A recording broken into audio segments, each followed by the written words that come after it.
Lubomira, and welcome to day 4 of my holiday card series. If this is your first visit, welcome. It's nice to see new friendly faces around the channel. I invite you to check out more of my content. If you are returning, it's wonderful to see you again. Thank you for your support. If you enjoy my videos, please remember to hit those like and subscribe buttons. By hitting that little bell, you'll get notified every time I post a new video so you never miss out on any of the crafty goodness. Today I'm creating a fun gnome Santa card. I'll be using stamps from Photoplay primarily for this project, but as always, I encourage you to check out your stash and see what stamps you have to create something similar.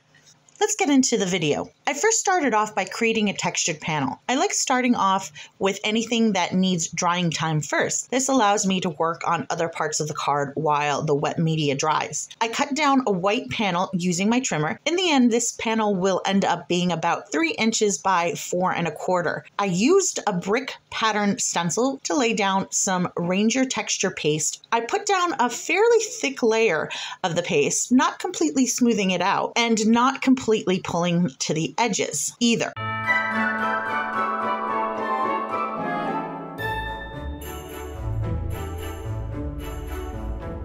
As my panel dried, I worked on my image. This gnome is from the Christmas Party Gnomes from Photoplay. I first stamped it in intense black ink and then colored it with Copic markers. For those colors, please see my description below. I used to really stress myself out with coloring when it came to coloring inside the lines or getting some bleeding.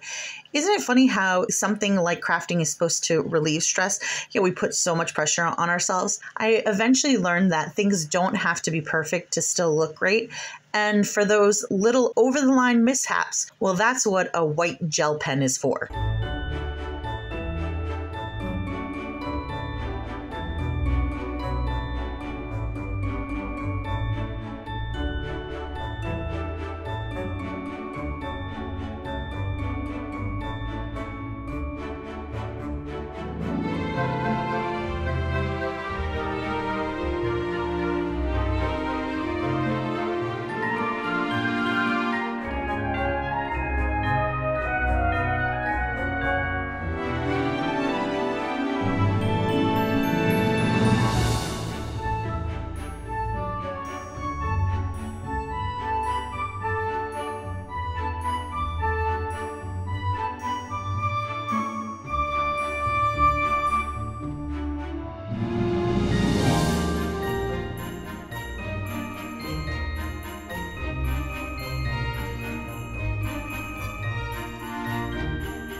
After I had my little guy done, I sent him through my cutting machine to be cut out. I used the Santa hat's background stamp, also from Photoplay. I thought it really coordinated well with the gnome. I stamped the image in black and then went back to color in the Santa hat fluff with a white gel pen. I love how this came out. It reminded me of chalk on a blackboard. I colored the outside hats, or the areas that would only be shown when the card was done.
Next, I started to put my card together. I mounted my Santa hat background to a card base using liquid glue, and then used foam tape to attach my white brick panel, followed by my little Santa gnome.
I added some mini naughty and nice sentiments to the card. I quickly stamped the words in a shimmery gold pigment ink on a scrap piece of gray cardstock. Looking back, I wish I had changed the color, but I just grabbed a scrap of cardstock I had at arm's reach. I also added one of the foiled Merry Christmas sentiments and layered it up a few times with white cardstock. I popped up the naughty and nice sentiments using foam tape and attached the Merry Christmas using glue.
After I was done, I decided to add a little dimension to my background by adding shadows to my Santa hats. I grabbed some red markers and blended some shadows into the creases of the hats. I really wasn't creating a true light source when I was adding these shadows, but rather giving each hat an individual look. This gave the background a little bit more life.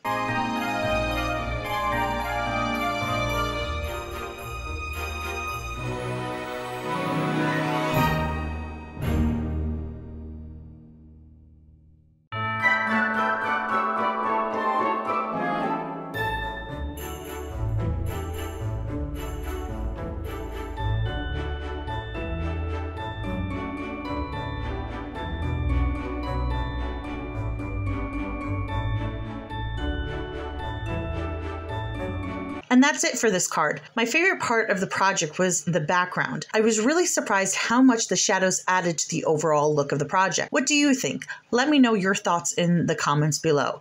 I love hearing from you. I hope you enjoyed this video. If you did, please like and subscribe if you haven't already. I hope you have a wonderful night and life treats you kindly. I'll see you next time for day 5 of the Holiday Card Series. See you soon. Bye.